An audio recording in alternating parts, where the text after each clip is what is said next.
Purnamasi Mataji. Mataji is a like wonderful singer and excellent in presentation.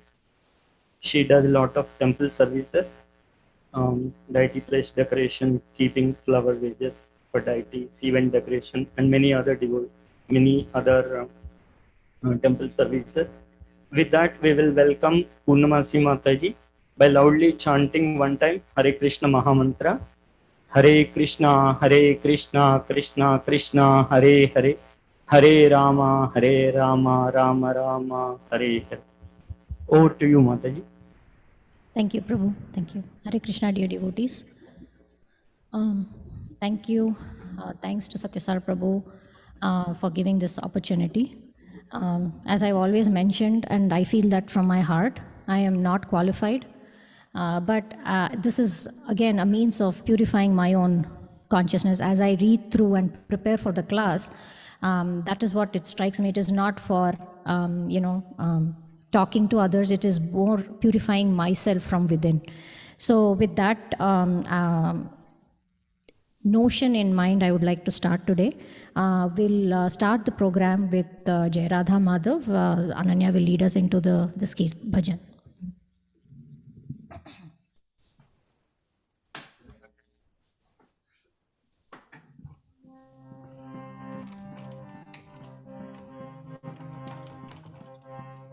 Jai Radha Madhava Kunja Vihari Jai Radha Madhava Jaya Kunja Vihari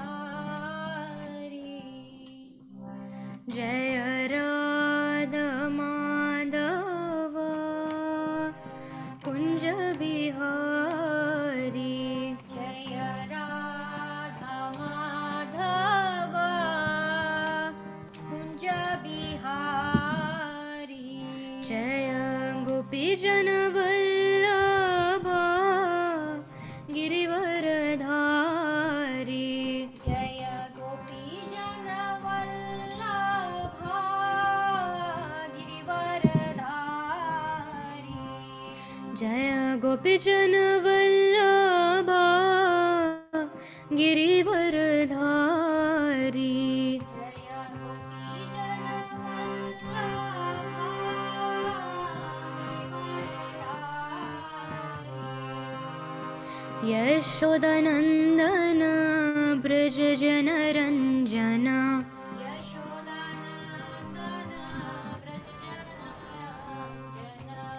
Yashodanandana Braj Jana Ranjana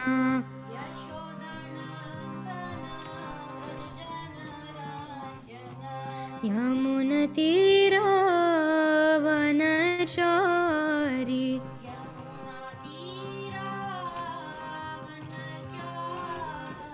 Yamunatira Vanachari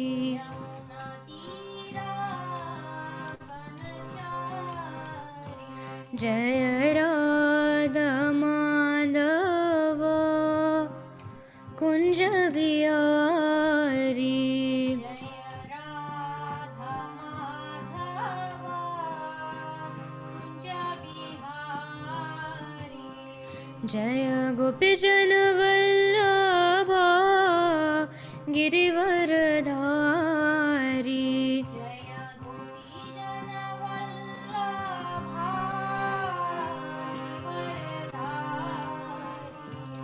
Jaya Radha Madhava Kunja Vihari Jaya Radha Madhava Kunja Vihari Jaya Jagannatha Jagannatha Baladeva Jaya Subhadra Jaya Jagannatha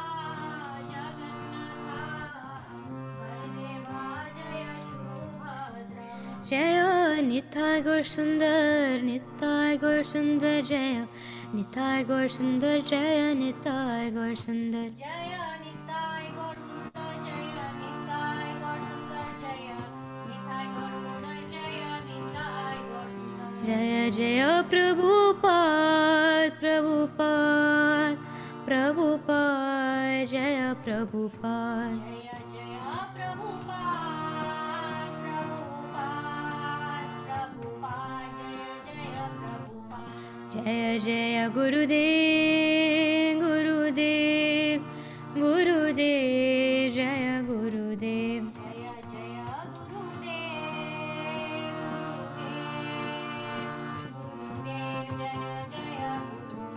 Nitai Gaura Hari Bol, Hari Bol, Hari Bol, Gaura Hari Bol. Nitai Gaura Hari Bol, Hari Bol, Hari Bol, Nitai Gaura Hari Bol.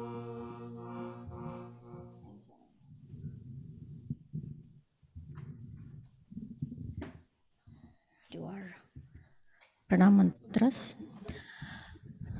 ॐ अज्ञानतिमिरन्धस्य ज्ञानाञ्जनाशलाखया चक्षुरुन्मिलितं येन तस्मै श्रीगुरवे नमः। श्रीचैतन्यमनोभीष्टं स्थापितं येन भूतले स्वयं रूपा कदा मह्यं ददाति स्वापदान्तिकम्।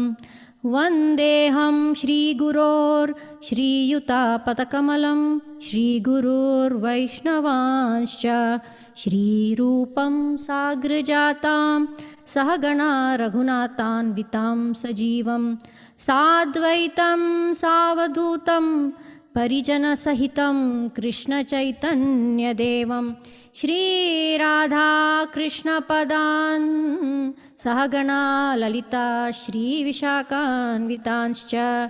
हे कृष्णा करुणा सिन्धो दीनबन्धो जगत्पते गोपेशा गोपिकान्ता Radhakanta नमोऽस्तुते।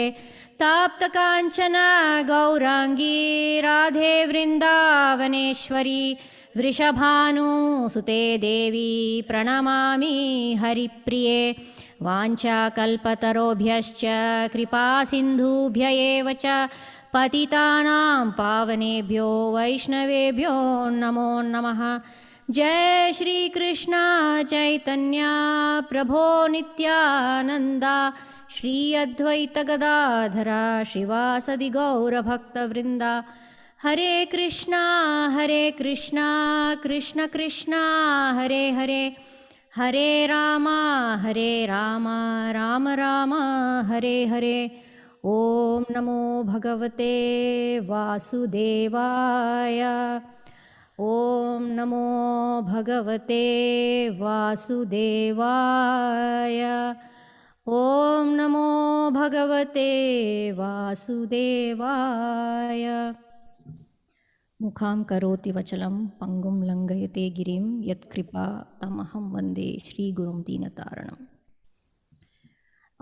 So before we start today's verse, I just wanted to kind of give a prelude of how Krishna Katha, the pastimes of Krishna, the forms of Krishna, the glories and qualities of Krishna, they always purify our consciousness. Krishna is supreme and he already knows that, but when we are glorifying the supreme, we are actually purifying our senses and it is helping us, and that is why this practice is really essential. Kona tripyeta shrunvana shrutagnya nitya nutana. So therefore, it is said in the scriptures, who is that person who will be satisfied just by hearing once? Nobody. Kona tripyeta. So therefore, this is the process that we need to hear and to chant about Krishna forever. And one person actually asked Srila Prabhupada, why you guys are always chanting and constantly hearing the names of Krishna? And hearing the same pastimes, hearing you're glorifying this with the same stories, chanting the same names, what are you expecting to kind of doing this repeatedly? And to which actually Prabhupada, he very smilingly, he said, the expectation is we continue to chant forever, chant and hear forever. So that is the glories.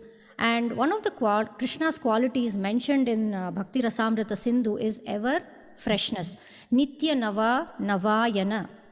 Nitya Nava Navaya Mana. That is, Krishna is ever fresh. Similarly, Krishna's pastimes is also ever fresh. His forms, his qualities, his pastimes, his paraphernalia, his glories, his abode, his associates are non-different. And it's also called the absolute truth. So there's no difference between Krishna and Krishnas. Like Krishna's dham, Krishna's friends, associates, they are all transcendental. And there is no difference. So because Krishna is ever fresh and he's eternally sweet, so everything to do with his name, glories and pastimes, they are always ever fresh. Like we always follow, as in Hare Krishna movement, we always follow the Damodar, the Kartik Mass, right? At least for, I know a lot of other devotees are so many years in this movement. For me, I'm still a very young, hardly a decade old, but every Kartik Mass, we do the 30 days Damodar Mass, Damodar Ashtakam. So what do? We speak about the same pastime of Krishna, being bound by the love of his mother, Yashoda. We worship the same picture, the same Damodar form of the Lord. We are not worshipping Krishna who is stealing the butter, but we worship that form where Krishna is being punished by his mother. Such a sweet pastime, right? But the same pastime is spoken and we are hearing it each year. And same Damodar Ashtakam is being sung for 30 days, but because it is ever fresh. So it is always fresh and it is being meditated upon by many since time immemorial. And this will continue forever for those who desire the ultimate benefit. So setting this stage, today's verse that Prabhuji has asked me to talk about is from Bhagavad Gita, chapter 7, 7th verse. And I think last class when I spoke about it was from the 10th chapter, wherein I said, Sarva Dharman Parityakja Mamekam Sharanam Vraja. So basically Krishna is asking to surrender, and why we are surrendering. I spoke a little bit about why Krishna and Supreme Personality, how Krishna is Supreme Personality. So I wanted to kind of continue in that same mood with this verse. So without further ado, Ananya will be reading the sloka, and we'll have a couple of other devotees recite as well. Matta parataram nanyat kinchidasti dhananjaya mayi sarvam nidam protam sutre manigana iva. Anybody else would like to recite?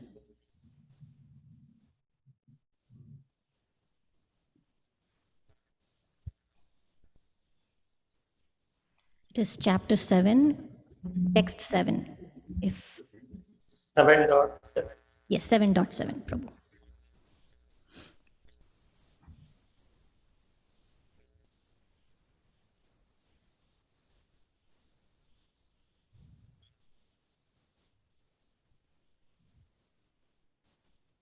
Matta parataram nanyat kinchidasti dhananjaya mai sarvam idam protam sutre manigana iva. Thank you so much, Mataji.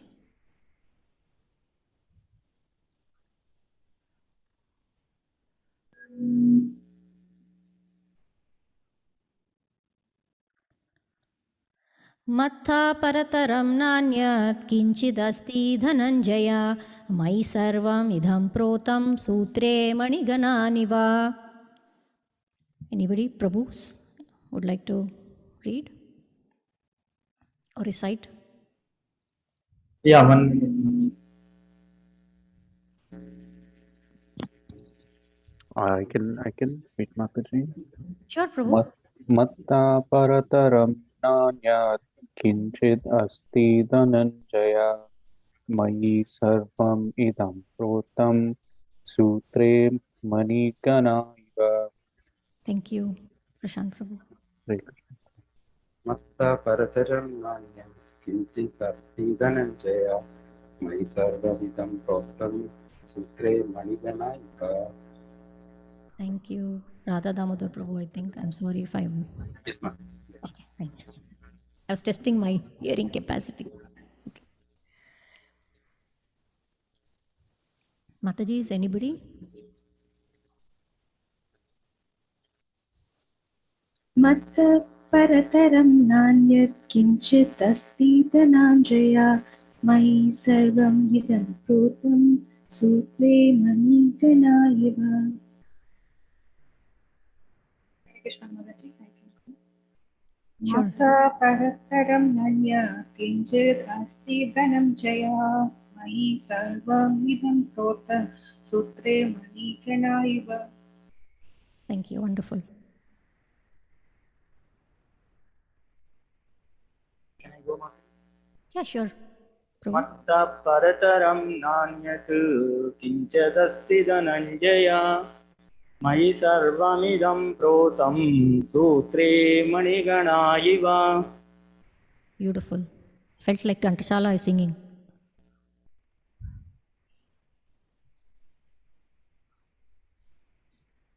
मत् परतं तं नान्य.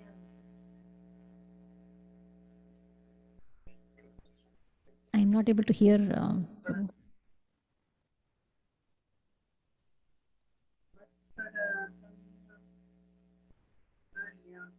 किञ्चित् अस्ति धनञ्जय मयि सर्वमिदं प्रोतं सूत्रे मणिगणा इव. Thank you, Mataji.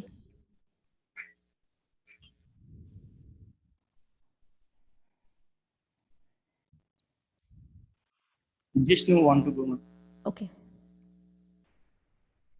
मत्तापरतरं नान्यत् किञ्चिदस्ति Dhananjay मयि सर्वमिदं प्रोतं सूत्रे मणिगणा एव. Thank you. Krishna. Anyone else? Yeah. Anyone? Any more Prabhu? Satrupa Prabhu, I mean, you are there in the temple room, so I cannot see online. So Hare Krishna. Hare Krishna.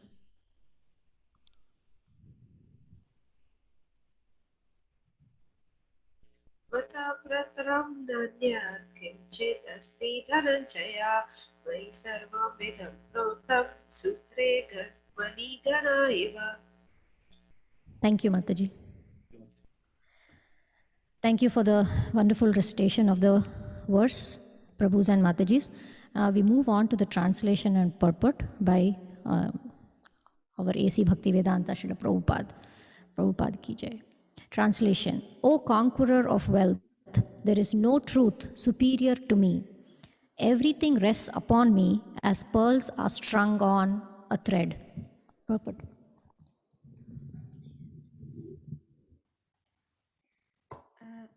There is no common controversy over whether the supreme absolute truth is personal or impersonal. As far as Bhagavad Gita is concerned, the absolute truth is the personality of Godhead, Sri Krishna, and this is confirmed in every step. In this verse in particular, it is stressed. Ananya, can you come near to the mic? We are hardly hearing. There is common controversy over whether the supreme absolute truth is personal or impersonal.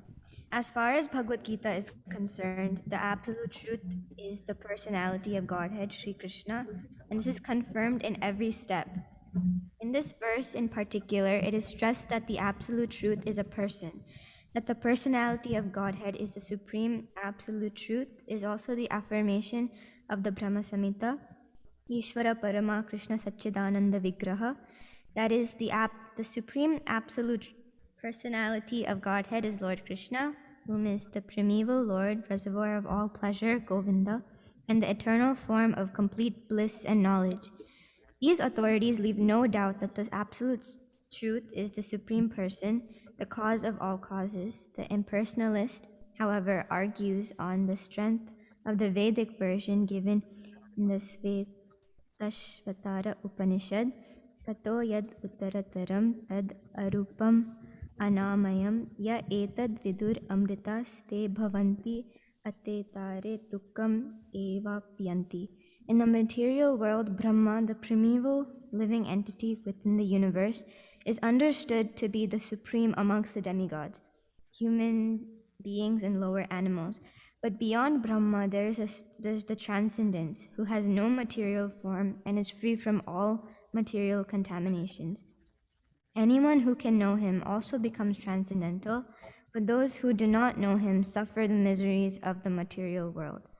The impersonalist puts more stress on the word arupam, but this arupam is not impersonal. It indicates the transcendental form of eternity, bliss, and knowledge as described in the Brahma Samhita quoted above. Other verses in the Svetasvatara Upanishad substantiate this as follows. Vedahametam purusham mahantam adityavarnam tamasah parastat tameva vidivati mrityum neti nanya panta vidyate yanaya yasmat param na paramasti kinchit yasman naniyo no jayosti kinchit vriksha eva stabdo divi tisyati ekas tenedam purnam purushena sarvam. I know that Supreme Personality of Godhead who is transcendental to all material conceptions of darkness. Only he who knows him can transcend the bonds of birth and death. There is no way for liberation other than this knowledge of that Supreme Person. There is no truth superior to that Supreme Person because he is the supermost. He is smaller than the smallest and he is greater than the greatest.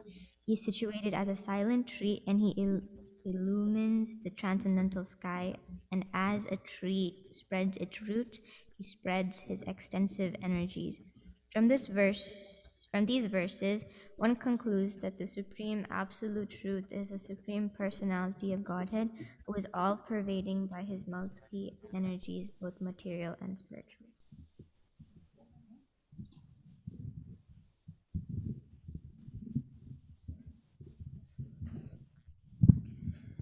Thank you, Ananya, for reading the purport. So this is a very beautiful verse in which Krishna establishes his supremacy, and that he's the greatest, and that there is no one greater than him or superior or equal to him, and that he's that foundation and the maintainer and sustainer of this entire universe. Without him, this whole world cannot sustain by itself, and that is the key message he's actually giving in the shloka. Now that we finished reciting and reading the translation and purport, let's discuss this meaning of this verse in detail.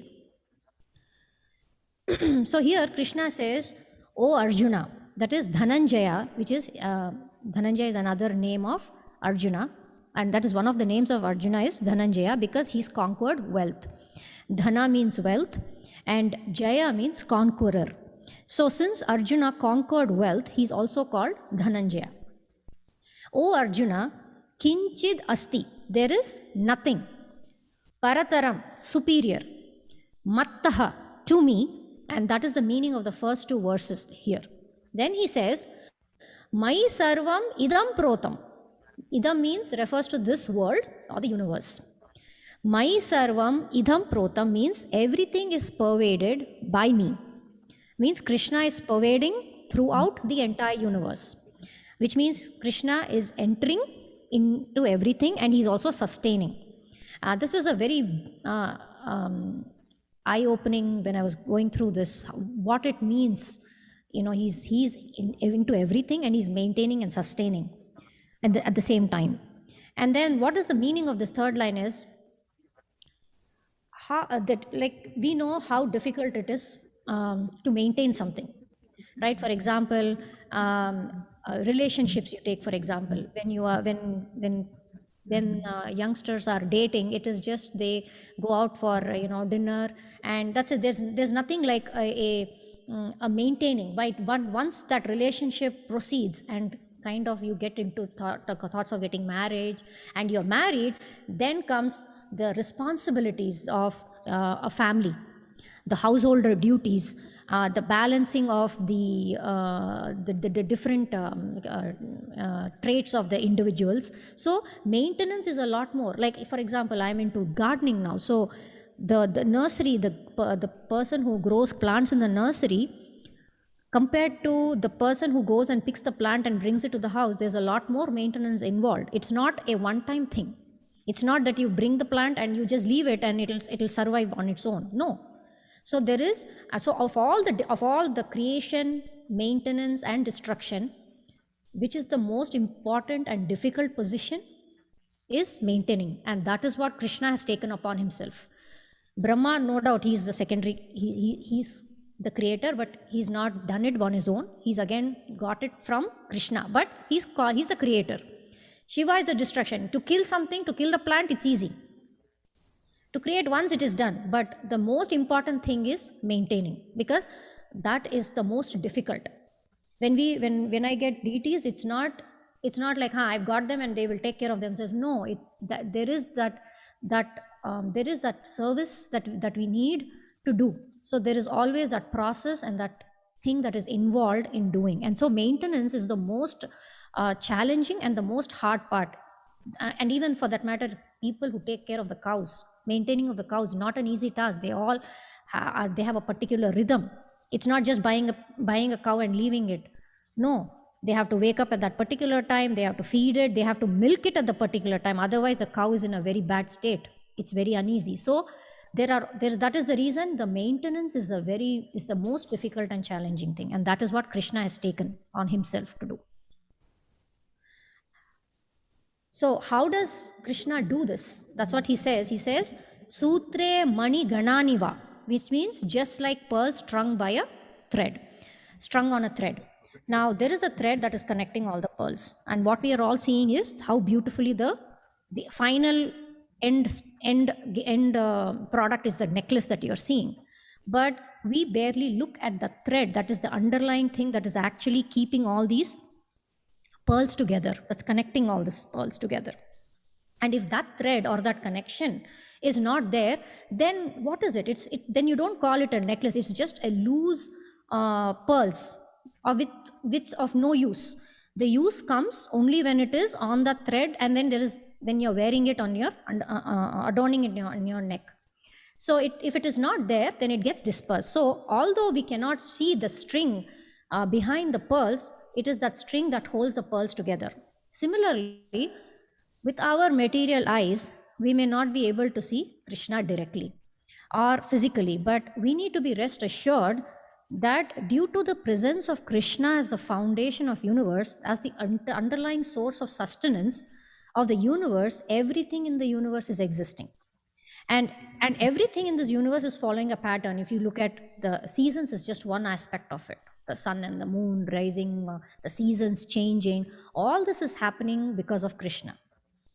Is it happening at our will? No, it is all happening based on the will of Krishna. They all have a schedule that they follow what Krishna has put, and it is all happening under Krishna's guidance.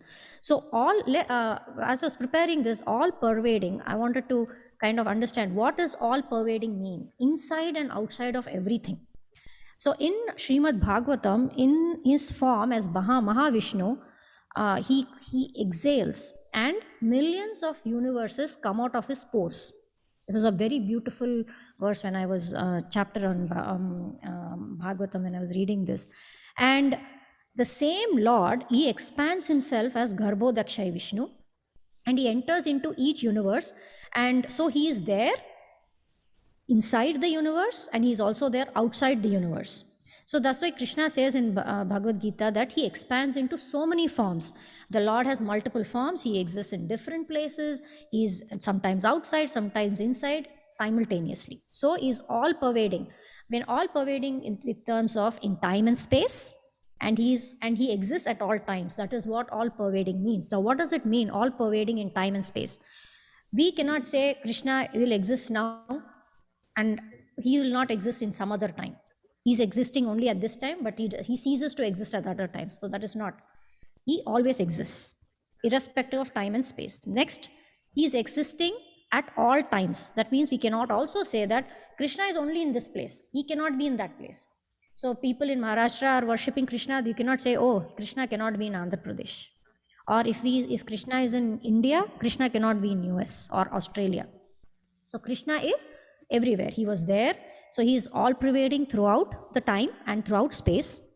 And then he is also there in the past, present, and future. We cannot say, oh, Krishna was here 5,000 years ago, and now he's not there. No, he was there then, he is there now, he will be there later also. That's what it means. That Krishna is all pervading in time and space. He's existing at all times. And it is not that does not exist in certain times and certain places.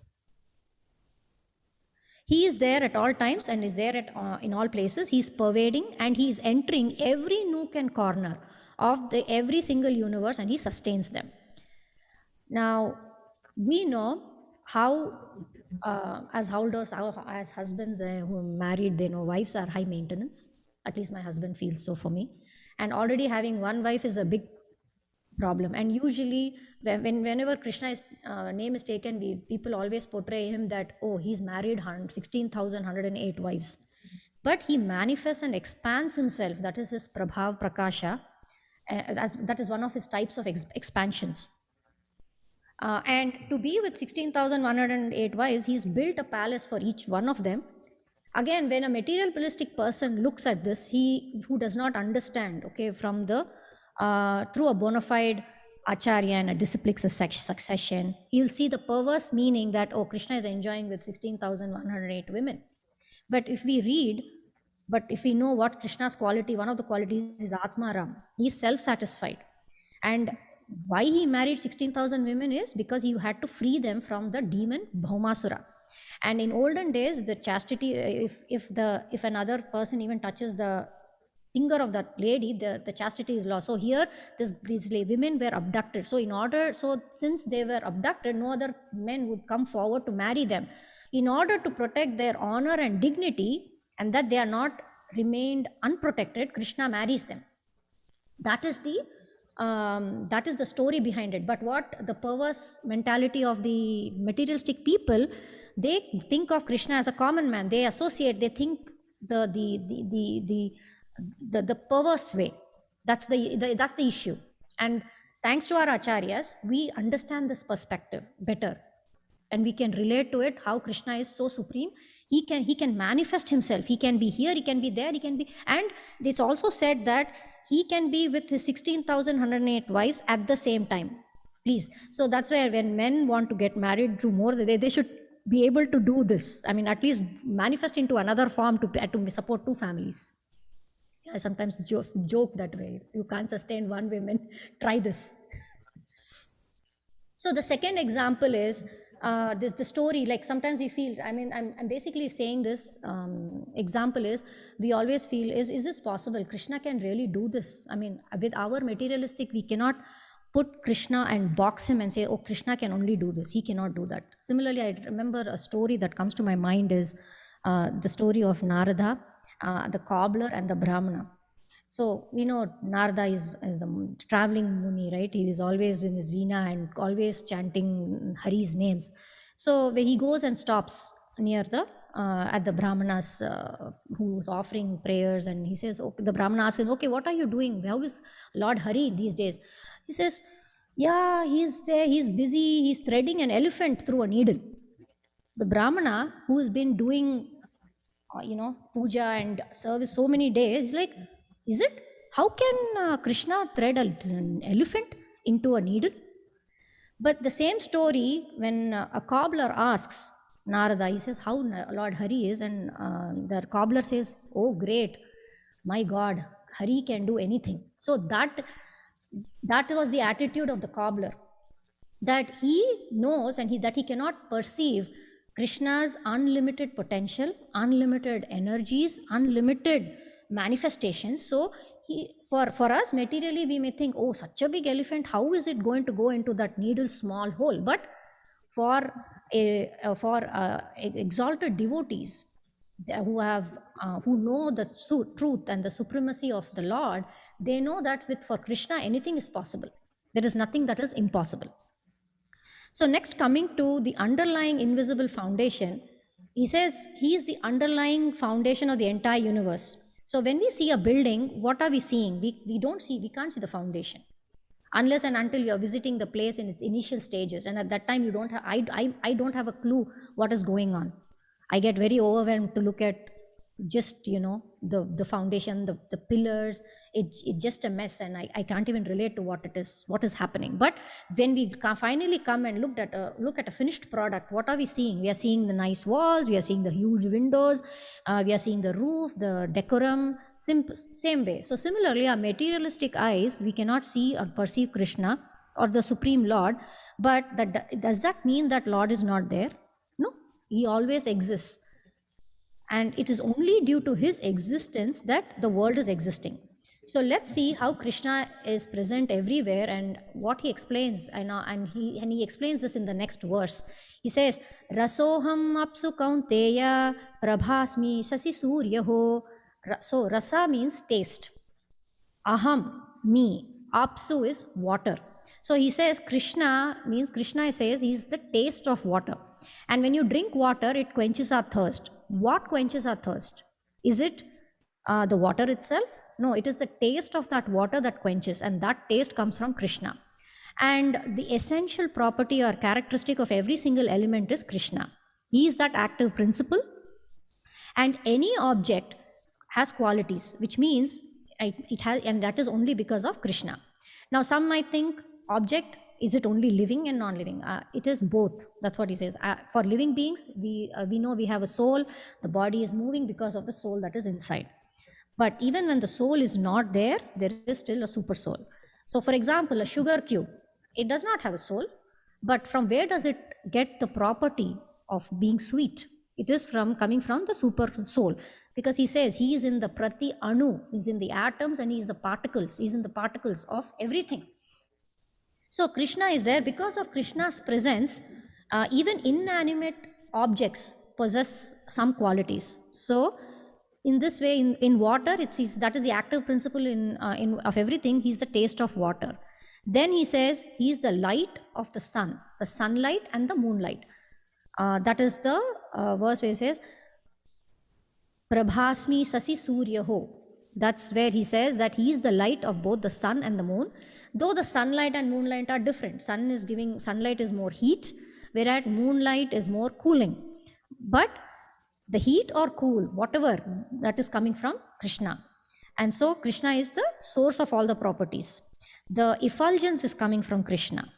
And Krishna is that foundation, underlying foundation for the whole world and the diverse phenomena. So there is a diversity in this world. You see, right? We can see that there is diversity in everything. I mean, not one people are the same. And there's so many seasons, there's so many, even when you take plants, the trees, plants, and as I was just mentioning, not one plant is the same as the other. The needs of each plant is different. Some needs more water, some needs standing water, some does not need a lot of water, some needs full sun, some needs afternoon shade, some needs to be only in the shade, otherwise it will die. So, and this is just with my little knowledge with plants, this is the very, very small percentage of what I know. But there is so many characteristics. There is something that is beyond, we cannot even fathom the complexities of the characteristic things of each and every living organism he's made and created in this universe.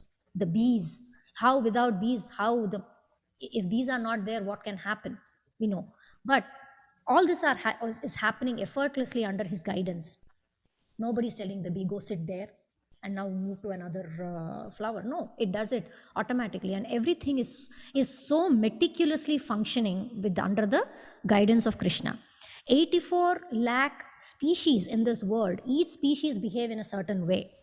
The different planetary systems, there are 14 planetary systems in the universe, and this is just one universe. The 14 worlds are called lokas or spheres. The 14 lokas or worlds are generally called as Chaturdasha Bhuvanas. And of these, the 6 lokas, worlds, are above. So the way it is you have the earth, so there are 6 above and 6 below. The 6 above the worlds, the 7 upper worlds are called the Swargaloka, and the 7 lower ones are known as the Patala. So total there's 14 with the earth in the middle. And the 14 worlds are also enumerated in the Srimad Bhagavatam, 2nd canto, 5th chapter. The upper planetary systems are even mentioned as Bhur, Bhuvar, Swar, Mahar, Janas, Tapas, and Satya. And the 7 lower planetaries are Tala, Atala, Vitala, Nitala, Talatala, Mahatala, and Sutala. The lower planets as a whole are called Patala. And among the upper planetary systems, Bhu, Bhuvar, and Swar constitute the Swargaloka, and the rest are all Mritya, means where there is the death, age, the cycle of birth, death, and old age and death is there. The entire universe is called as Triloka. The universe is actually divided into these 14 planetary systems. But how, one may wonder, how are these planets all staying in its orbit? Have you ever felt? I mean, where does gravity come into picture? Krishna has created all this. He has the blueprint. So for any building, we have the architectural engineer who will have a blueprint of everything. So Krishna is the blueprint. Krishna has the blueprint with him, and it's everything taken. By his causeless mercy, he is helped, and he's the cause of all causes.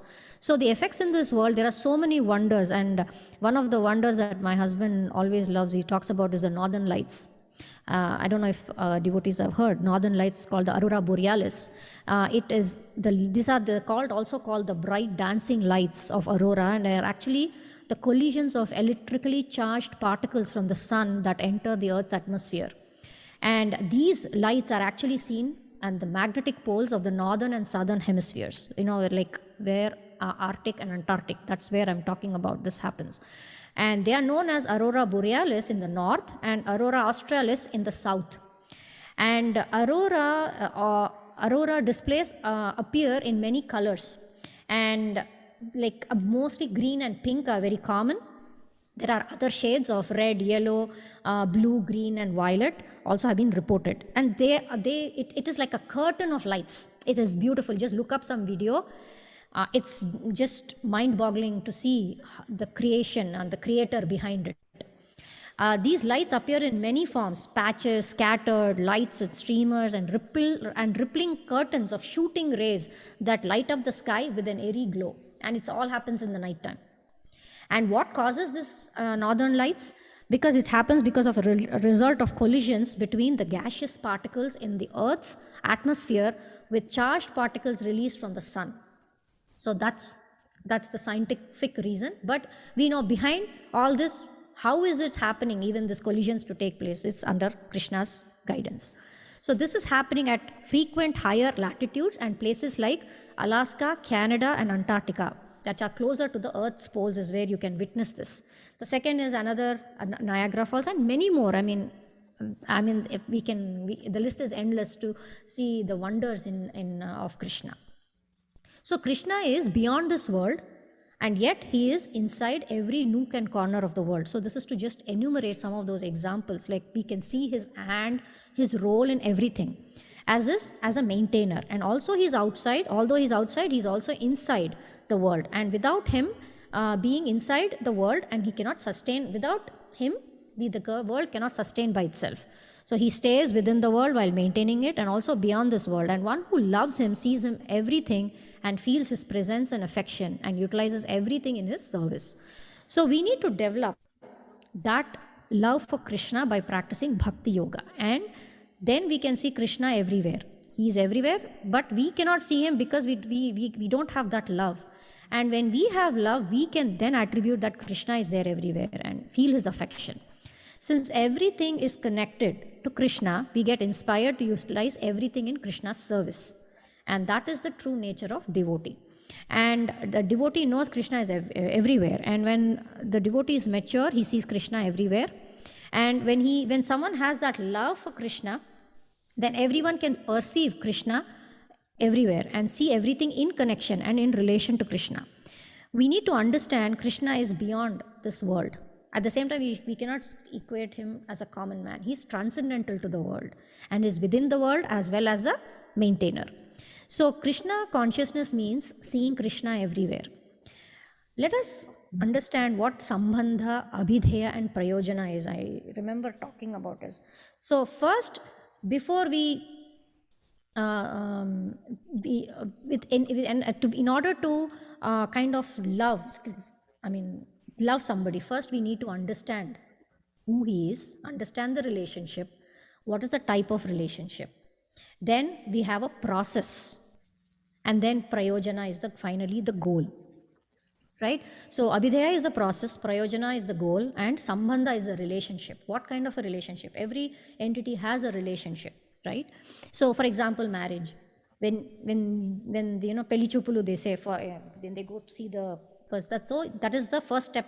Okay, you're going to see, and then you are already in the state that okay, I'm going to get married to this person. So you have established that what kind of a relationship you're looking for. Then the goal is to get married. The process is how do you get there? You have to know that person, or to understand the qualities, how amicable we are, what the chart. So this is happening everywhere. So even when it comes to Krishna and the bhakti practice that we are doing, there are these three things that are applicable here as well. For everything, we always we try to understand the relationship, then the process and the goal. What is the end goal, right? So building, so nirbandha Krishna sambandhe. So we need to see everything and everyone in relation to Krishna. And if we go a step lower, now for people who don't even know that, okay, I have to establish a relationship with Krishna. So why not some other powerful controller? So that's where I wanted to start talking about why Krishna is Supreme Personality of Godhead. And I might just skim through certain, because last time I think I spoke more about how, in ISKCON we always speak about Krishna and and there are people who ask us, why not Shiva, why not Parvati, why not Ganesha, who are also very powerful controllers. So what is the proof that Krishna is God? And why should we always say, that Krishna is supreme? So there are also people, we also come across that, some will say God does not exist. Some will say, another person will say God exists, but all names that you see exist. They are all one person only. They are all one. Third one will say, no, there is only one God, that is me. The fourth one will say, everything is God, everyone is God, you are God, I am God, that is God, that is God. So then becomes so much confusion, because so many choices, so many paths, and on top of it, so many contradicting interpretations of people. So the whole thing gets diluted, the message gets diluted, and we are in a confused state for everything. So when Srila Prabhupada, when he came and preached in India, he never compromised or diluted the conclusions of the scriptures. And in order to match the opinion of people, he always kept the standard that, and he always presented it, bridged it in a way people can understand the philosophy. He never said, oh, Purana say this, Upanishad say this, Veda say this, Gita says this, Bhagavatam says this, but you know what? Ultimately, yathomat tathopat. Reality is what you think. No, it is not what you think. It has been made very crystal clear in our scriptures who is that ultimate authority. And also what we are doing, and we are not believing this is a cult. We are not into a wide brainwashing, and we believe in this unanimously. So we are fixed and follow this because of authenticated faith. We look to the revealed scriptures, words of God, wisdom texts of Vedic age, and based on the conclusions of the different shastras and scriptural injunctions, we put things together and understand. So, for example, now we have president of the country, delivering something. So we know he is going to say something. We at least know that he's saying something that makes sense. So, or somebody, his delegates, his reporters speak and they address a conference. There is some truth to it. For example, we don't go and listen to some person who's on and say, hey, who can you, and ask him, hey, who's Krishna? Who's the Supreme? We need to go. So why do people go to Harvard? Why do people go to MIT? These are all the named. So for scriptural knowledge, why do Westerners come to India to get scriptural knowledge? Because they know that India is the home for the scriptural knowledge. So that is the reason we are now going to see all these powerful personalities who are saying who that supreme person is. They're all powerful controllers. That's how happens, right? In our day-to-day life also, we don't go and ask an ordinary man you see the marketing things. You see, Amitabh Bachchan uses this, then everybody wants to use it. So we all are looking for that person, for that authoritative source. The example I'm bringing this is an authoritative source who can guide us, guide us and also give us that knowledge of what to believe. Who is that supreme? And I know, and thankfully I got this video, and from which I kind of took some notes, and it is with the mercy of Prabhupada and different acharyas who have quoted, and senior devotees, that the speaker has actually put together the small list of these different names, and also the powerful controllers in the world, what they think about this whole matter, about who's God and why Krishna is really God. So we'll quote a few demigods, few rishis, few devotees, and then we'll hear from the top three. That is Brahma, Shiva, and Krishna, straight from the horse's mouth. So now, right now, the Ukraine war is happening, right? We are reading it. So, but we are reading it. Are we there? Why are we trusting it? Are we really there, watching it in person? No. We are seeing social media, we are hearing the newspaper, the news, people, this thing. So we know that, yeah, this is happening. So it is not that we can be present everywhere, only then I will understand. So we need to, we need to depend, or we need to understand from where we are getting the source. That is the important thing. We cannot, our life is so short to be able to do all this rich research by ourselves. But what we can do, we can leverage what seniors and acharyas who have dedicated these lives year after year in a disciplic succession, and then leverage that knowledge and use it, so that we don't have to start from ground zero and waste our lifetime. We already are leveraging who it is, which start the practice and make some headway into this bhakti practice. So that's the intent of this. So first, starting with Lord Ganesha. So we know Lord Ganesha, we have the Ganesh Chaturthi, that's worship, that a lot of people in India follow. In Maharashtra and Pune, it is a huge grandiose occasion. So in Brahma Samhita, what's the conclusion of the chapter, Brahma Samhita chapter 5, text 50, Lord Brahma says, excuse me, Yatpada Pallava Yugam Vinidhaya Kumbha Dvandhe Pranama Samayesa Ganadhiraja Vignan Vihantu Malamasya Jagatrayasya Govindham Adi Purusham Tamaham Bhajami. Here Lord Brahma links Krishna to Ganesha. Yatpada Pallava Yugam Vinidhaya Kumbha. The lotus feet of Krishna, Yugam, the two lotus feet of Krishna. Where are they kept? Dvandhe Pranama Samayesa Ganadhiraja. They are kept on the head of Ganadhiraja. Raja means king, and Adi means etc. Gana means troops. So Ganesha or Ganadhiraja means the same, Lord of troops, Ganapati. So the elephant-headed Ganesha gets the power to do what? Vignan Vihantum. Destroys the obstacles of whom?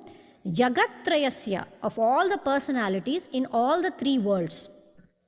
Vignan means obstacles. Hantum, Vihantum means special, very carefully he'll destroy all the obstacles, all the burdens of the roadblocks that come up on the path, but material and spiritual obstacles that come in the personality, that come up in the path of all the personalities within the three worlds. That is his service. Therefore, he is called Vignaharta. He who takes away the obstacles in our path. We also have a path. There are some speed breakers along the way, and it is Ganesha who takes that speed breaker away.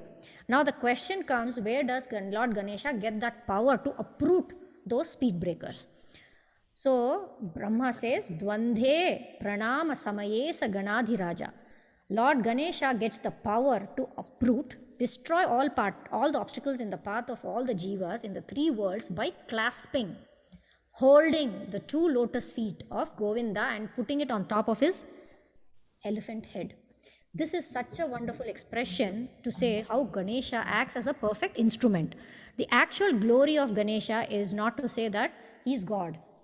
And that because he himself will be uncomfortable, that is not his position. But actual praise or manner of glorifying Ganesha is how wonderfully he depends on the mercy of the Lord, how wonderfully he acts as an instrument in the hands of Sri Krishna. With an elephant head considered to be very intelligent, he is also the writer of scriptures. Ganesha is said to be the writer. Like in Srimad Bhagavatam, he accepts the position of Vyasadev's scribe and wrote the Mahabharata and Srimad Bhagavatam as it was dictated by Vyasadev. Now, where does he get the power? He gets this by holding the lotus feet of Krishna. This is the very important principle in our lives, and he's teaching that by example, that when we are stuck in our obstacles, we are unable to figure out and uproot the obstacles, don't know how, where do we get the strength to do our service. He's teaching us to hold the lotus feet of the Lord on our head. Yat pada pankaja palasha vilasha bhaktya karma shayan gratitam udgrayanti santaha tadvana rikta mayato yatayopi ruddha sroto granastam arunam bhaja vasudevam. The glories of holding Lord's lotus feet is profusely sung in Srimad Bhagavatam. So many verses where the devotees are just holding the Lord in their heart. In our lives also, we can overcome anything if we follow this. Brahma in Srimad Bhagavatam Canto 10, Chapter 14, Brahma's prayers to Lord Krishna, he says, this material world is like an ocean of suffering. An ocean, there is water, you can measure the depth, but you cannot see the other end. You cannot see how wide it is. It's insurmountable. Looks of it, it feels that you cannot do it. You cannot pass it. You either drown or you swim or you float. And we are all struggling. The currents, the tides, the sharks, the whales, very difficult place. So the material world is considered to be an ocean of suffering where water is suffering, symbolic to suffering. Birth, old age and disease, death are the aquatics, the whales, sharks and crocodiles. But Brahma says, those who hold the lotus feet of Krishna, what happens to them? That oceanic water becomes as small and as concentrated as the water held in the hoof print of the calf. So material world is like, that's finally that insurmountable ocean that we once so scared to cross has become the size of the small water held in the hoof print of a calf. That's the amazing aspect when you hold on to Krishna's feet. Samsritaye pada pallava plavam mahat padam punya yaso murare bhavambhudir vatsapadam is calves, the hoof print of a calf. Padam yat vipadam na tesam. So parampadam, aspect of holding that lotus feet, the topmost feature in the whole of creation is so powerful. And that oceanic water of distress in this world can be reduced to the water that can be held in the hoof print of a calf. Now, do we swim through that? No, we don't even need to jump through it. We just need to step over it, cross over, and that is what Lord Ganesha is teaching us by example in order to follow the principles. And again, Brahma again talks about Durga. I don't want to repeat this from the last class. I know the Durga is a prison house where she's also always following as per Krishna's guidance. Durga, Mother Durga, she's that fortress. Ichhanurupam, she's doing this at the desire of Krishna. So that's the Srishti, Shriti, Pralaya. So taking care of creation, maintenance and destruction. Everything she's doing, Ichhanurupa is who? According to the desire of Krishna she's doing.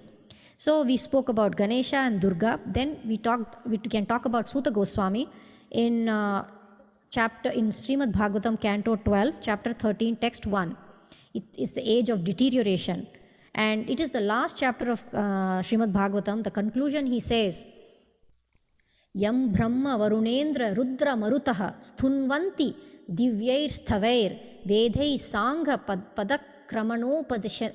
Padakramapanishado Dair Gayanti Yam Samaga Dhyayan Vasita Tadgatena Manasa Pashyanti Yam Yogino Yasyantam Naviduhu Sasusura Guna Devaya Tasmai Namaha.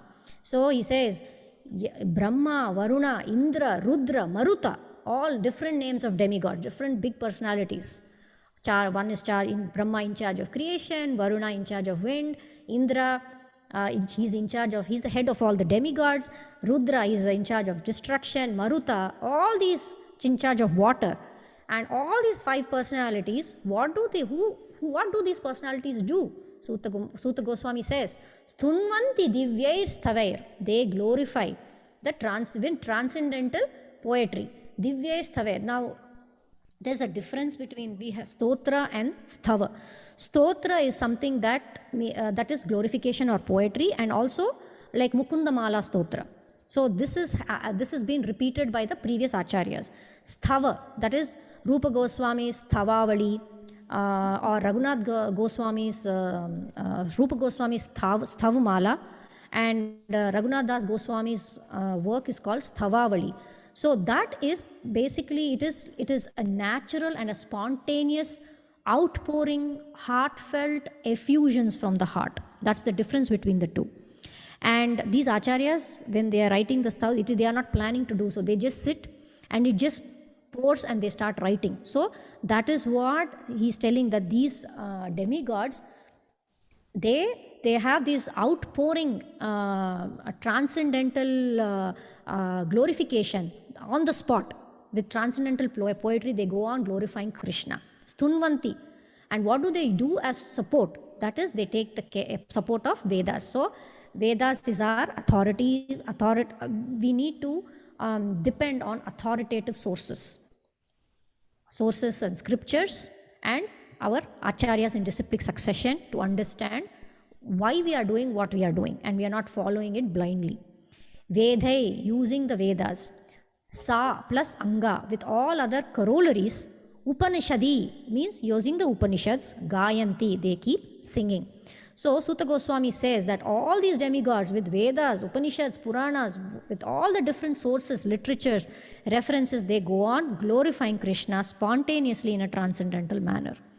Stunvanti divyair sthavair vedhai sangapada kramopanishadair gayanti, which means singing, gayanti. What else is singing Krishna's glory? Yam Samaga. So we know of the four Vedas. We know Samaveda is the highest among the four Vedas. Why? Because each and every verse of Samaveda sings Krishna's glory. And the same Samaveda is considered higher than the rest. So Krishna says in Bhagavad Gita chapter 10 verse 22, why that Samaveda is he says, Vedanam Samavedosmi, which means among the Vedas, I am Samaveda. And Samavedas is because every verse is singing Krishna's glory.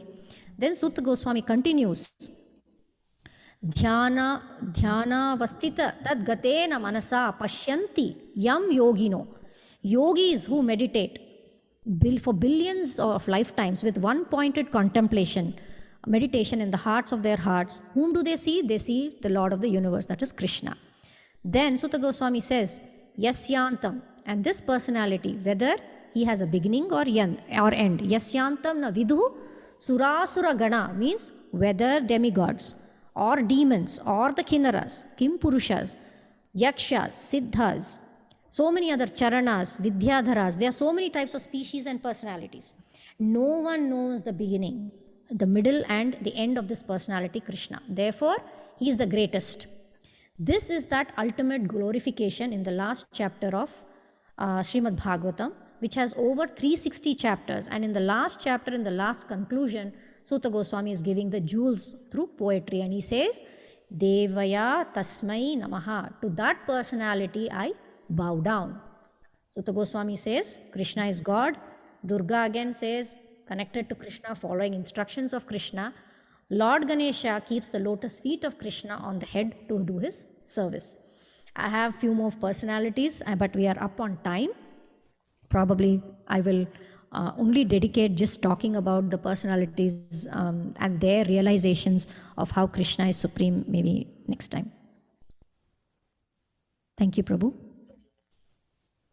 Thank you, Mataji, for a wonderful class. Would you be able to take a couple of questions, Mataji? I'll try, Prabhu, with my limited knowledge. Anybody have any questions or comments or reflections you want to share?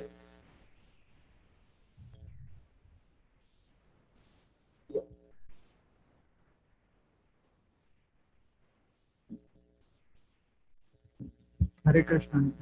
Thank you, Mataji, for the wonderful class. Just a reflection. I really loved the explanation you gave about Bhagavad Gita 7.7 Sutre Maniganaya, how we can perceive Krishna's presence everywhere as the invisible thread holding everything. Thank you for that. Thank you, Prabhu. Thank you, Guru.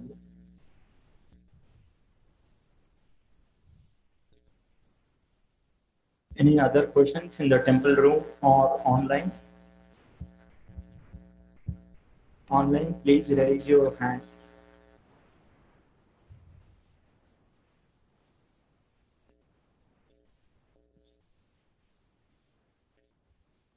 Okay, Anjali Mataji, raise your hand.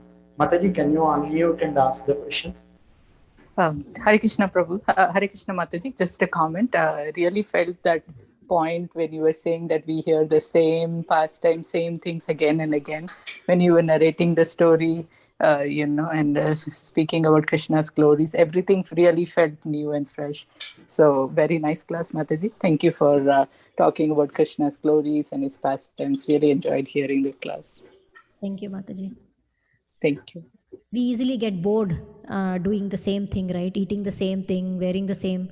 So, but trying to cultivate that is, to always feel that ever freshness of when we hear Krishna's glories.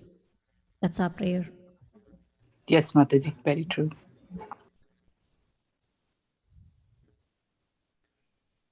Once again, thank you, Mataji. Mataji, Prabhu, you want to speak? yeah, I had one other thing. Prabhu who said about the reflection about the Sutre Manigana. As I was reading that verse, I was just seeing how Krishna is supreme, but yet he has taken the position of that invisible thread. Okay, there are two things. One is when he says he is supreme God, usually if we say we are supreme, it is our false ego because we cannot do anything without his help. But when Krishna is saying that, it means it is truth because he is, so he's saying. Whereas when we say we can do something, it is false because we cannot do anything on our own. That was one thing I realized. And the second thing I felt was he's like that invisible thread, right? Everybody, all of us wants to be in the middle of everything. We always want to, when people give us praises, we are like, okay, please, keep giving me praises or sing some my glories. But I was so amazed with that position that Krishna has taken. He is okay being that invisible thread, giving that focus to everything else. But the true knowledge seekers are the ones who will go finding for the thread and not look for that glitter that comes from the pearls. That was what I felt when I was reading this. Just wanted to share. Thank you, Mataji. Yeah, that's a wonderful point as well. And we are thanking you again on the behalf of Hare Krishna Temple of Austin. That's a wonderful class. We wish you to give the classes again and again. Thank you, Mataji. With that, we are moving on to the next part of our program is Aarti Kirtan. Please stand up and fold the carpet. We will start the Kirtan in a while.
Hare Krishna, Hare Krishna, Krishna Krishna, Hare Hare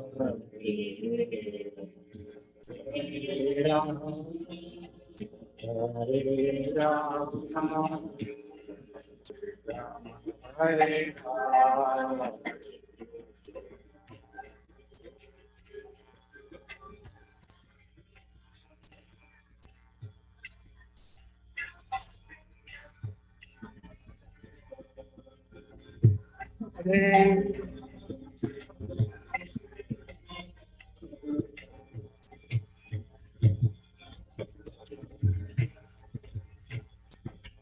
Hare Krishna, Hare Krishna, Krishna Krishna, Hare Hare Hare, Hare Rama, Hare Rama, Rama Rama, Hare Hare.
Hare Krishna, Hare Krishna, Krishna Hare Rama,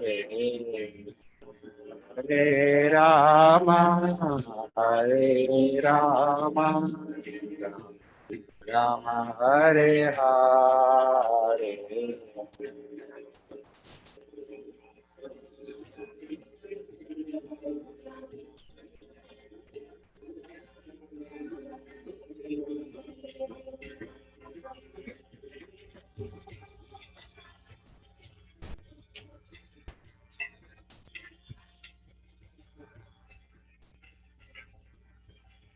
Hare Krishna, Hare Krishna, Krishna Krishna, Hare Hare, Hare Rama, Hare Rama, Rama Hare Hare. Hare Krishna, Hare Krishna, Krishna Krishna, Hare Hare, Hare Rama, Hare Rama, Rama Rama, Hare Hare.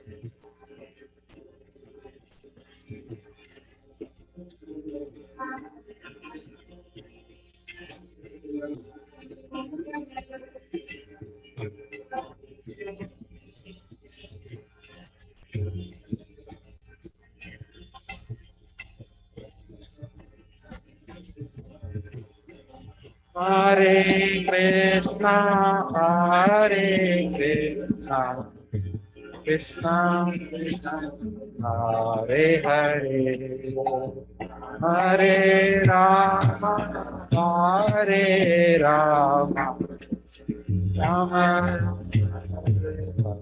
Hare Hare.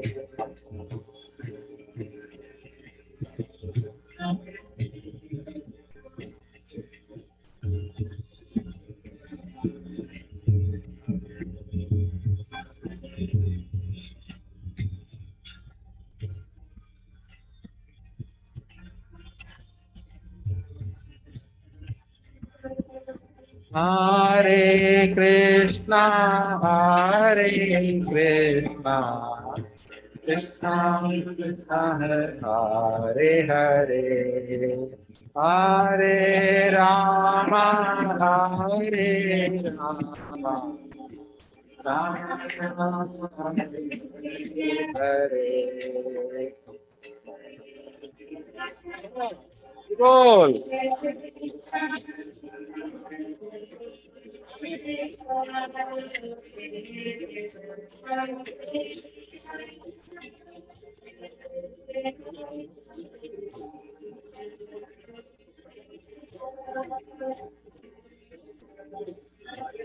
Krishna, Hare Krishna, Hare Rama,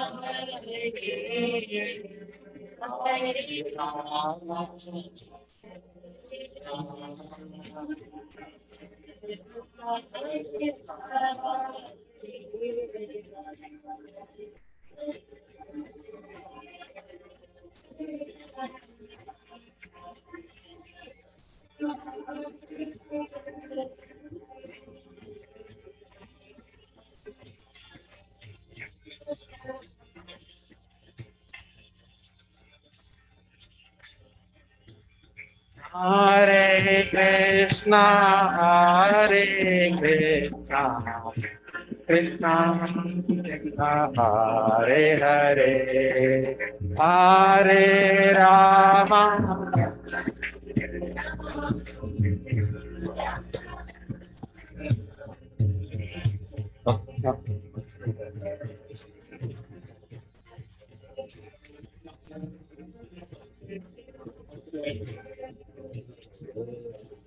Hare Rama,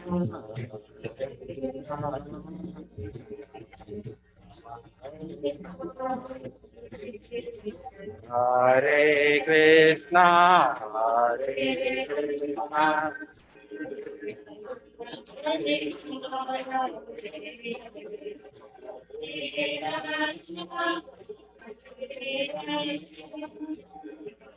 Rama Hare Hare,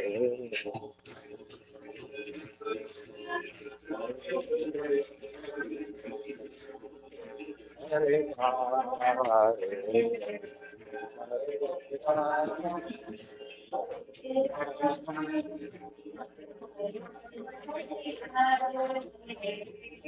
Hare Krishna, Hare Krishna, Krishna Hare Hare, Hare Rama, Hare Rama, Rama Hare Hare.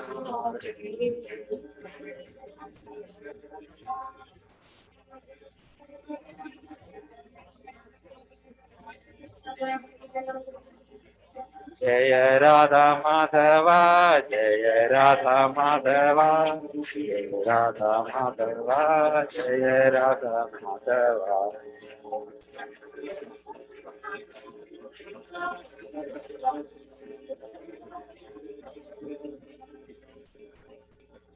Jaya Radha Madhava, Jaya Radha Madhava, Jaya Radha Madhava, Jaya Radha Madhava.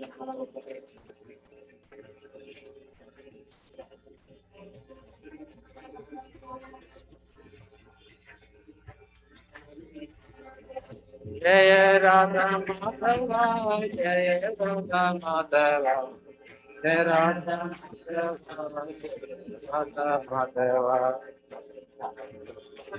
Prabhupada, Prabhupada. Jaya Prabhupada, Jaya Jaya Prabhupada, Jaya Jaya Jaya Prabhupada. Prabhupada.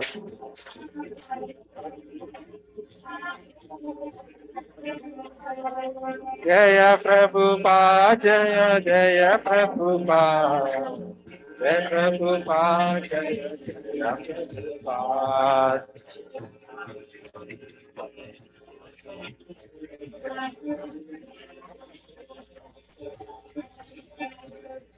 Jaya Gauranga, Jaya Gauranga, Jaya Gauranga, Jaya Jaya Gauranga.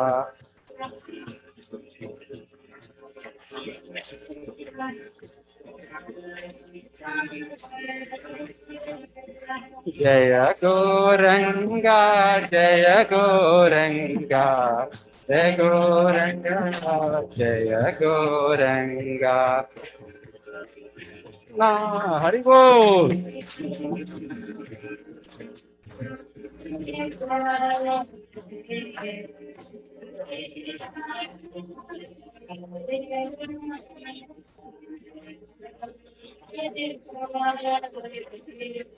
Hare Krishna, Hare Krishna, Krishna Krishna Hare Hare, Hare Rama, Hare Rama, Rama Rama Hare Hare.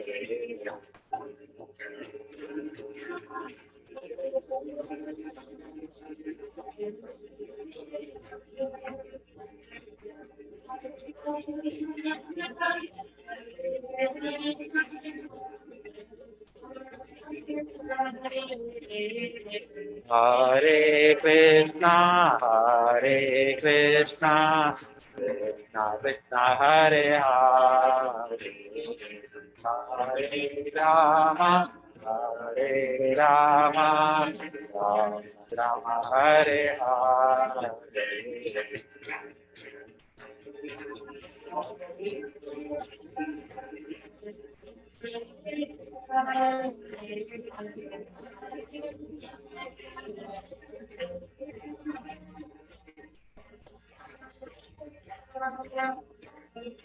Hare Krishna, Hare Krishna, Krishna Krishna Hare Hare, Hare Rama, Hare Rama, Rama Rama Hare Hare.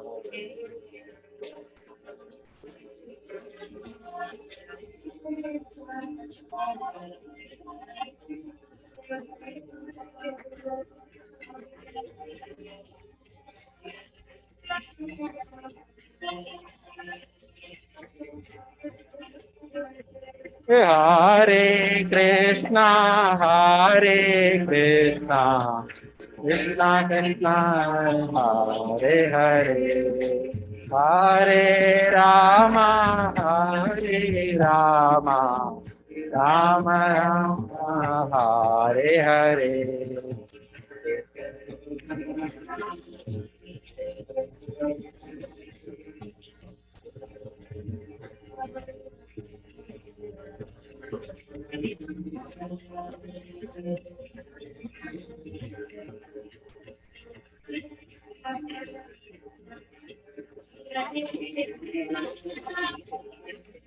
Krishna, Krishna Krishna, Hare Hare, Hare Rama, Hare Rama, Rama Rama, Hare Hare.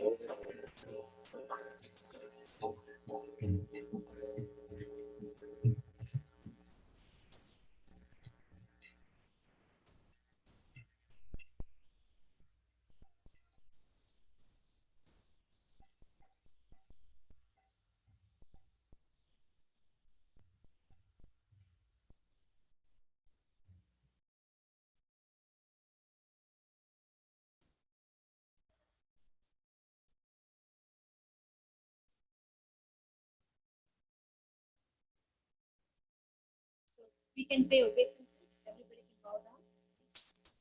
Sure.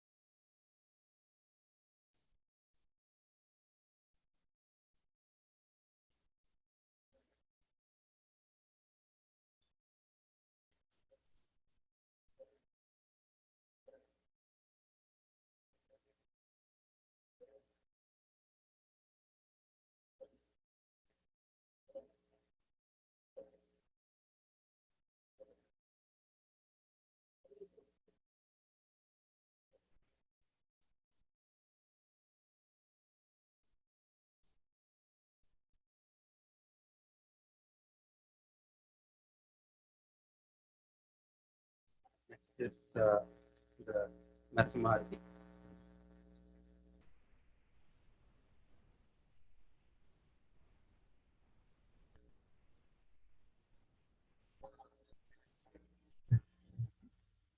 Aya.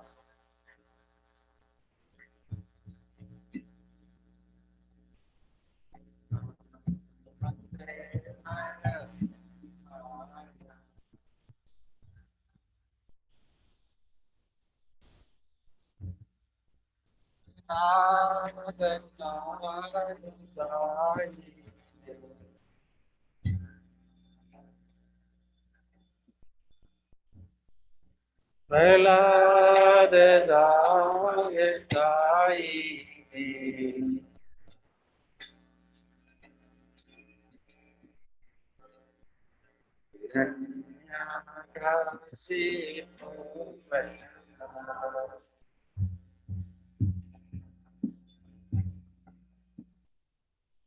हिरण्यकशिपो वचः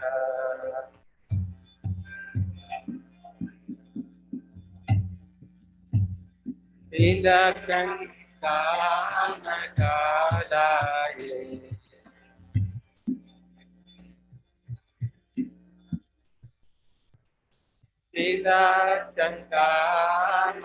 नीलकण्ठानकालाये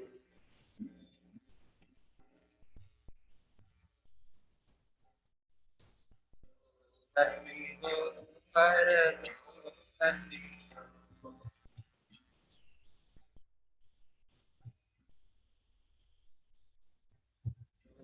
नरसिंहो परतो नरसिंहो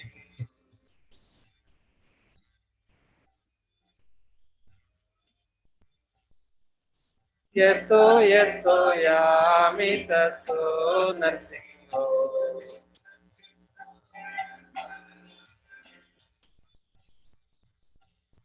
यतो यतो यामि ततो नरसिंहो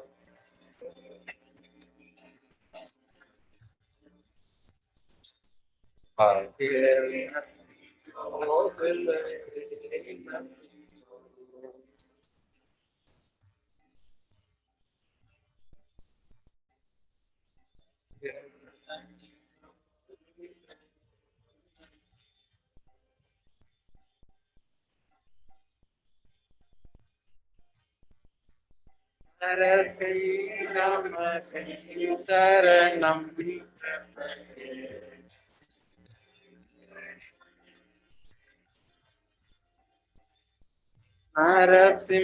नरसिंहमतिं शरणं प्रपदे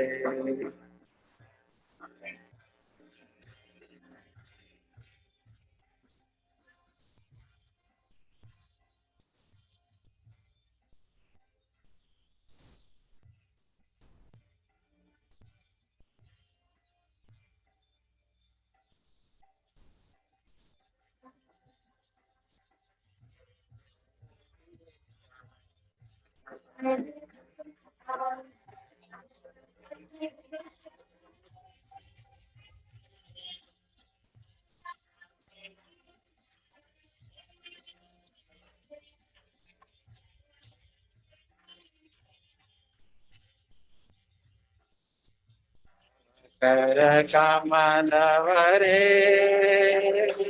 नाथा अद्भुत सिंगार ललिता हिरण्यकशिपु तनु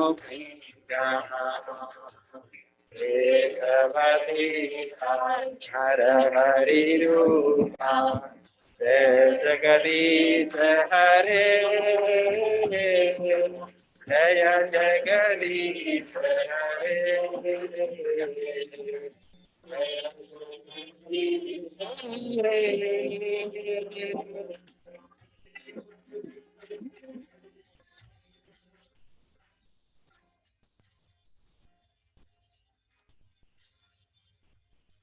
जय नरसिंह दे जय नरसिंह दे जय नरसिंह दे जय नरसिंह दे